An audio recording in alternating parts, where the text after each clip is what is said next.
বাইকে চেপে চিকিৎসা করাতে এসে ট্রাকে চাপা পড়ে মৃত্যু হলো এক ব্যক্তির।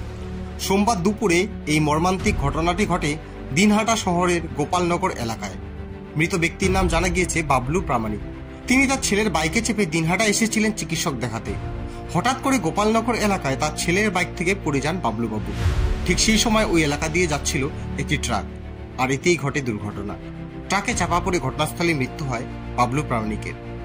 খবর পেয়ে ঘটনাস্থলে পৌঁছায় দিনহাটা থানার পুলিশ। শুনলাম হচ্ছে এখানে একদিক দিয়ে একটা সিতাইয়ের বাড়ি, তার ছেলের বাইকে করে তার বাবা আমাদের এই ডাকবাংলা বোরিংপাড়া রোড হয়ে মেডিও পয়েন্টে যাচ্ছিল।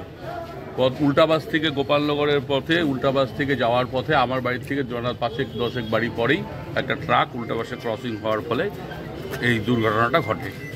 সিতাইয়ের যে পেশেন্ট, যে আজকে দুর্ঘটনা কবলিত যে মারা গেছেন, তিনি তার বাড়ি সিতায়, কি প্রামাণিক হয়তো সম্ভবত নামটা, হ্যাঁ বাবলু প্রামাণিক। তার ছেলের সঙ্গে উনি ওই ফিজিওথেরাপি, প্যারালাইসিস রোগী, ফিজিওথেরাপি করার জন্য উনি ওই মেডি পয়েন্টে দিয়ে যাচ্ছে। কিন্তু তার থেকে সমস্যা হচ্ছে, দুর্ঘটনাটা কবলিত হচ্ছে সকাল থেকে বিভিন্ন ট্রলি এই রাস্তা দিয়ে যায়, এর ফলে ক্রসিংয়ের প্রচণ্ড সমস্যা। আর আমাদের উন্নয়নের কাজ হচ্ছে ওয়ার্ডে উন্নয়নের কাজ জন্য পাশের যে রাস্তাটা যে আছে ওটা খোঁড়া, ওই খোঁড়ার জন্য বাইকগুলো ঠিক মতন সাইড দিতে পারে না। আগে যেমন বাইকগুলো পাশে দাঁড়াতে পারতো, সাইড হয়ে চলে যেতে পারতো, এখানে হয় না।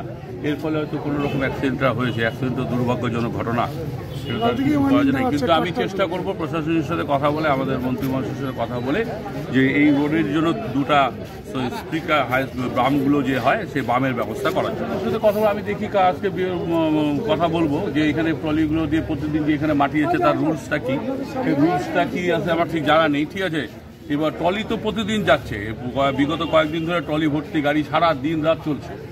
এবার কেন কোথায় যায় মাটি বলছে সেটা আমি দেখি বিএলও সাহেবের সাথে কথা বলবো। আর ব্যাপারটা খুব দুঃখজনক ঘটনা, এখানে আর কি বলা যায়।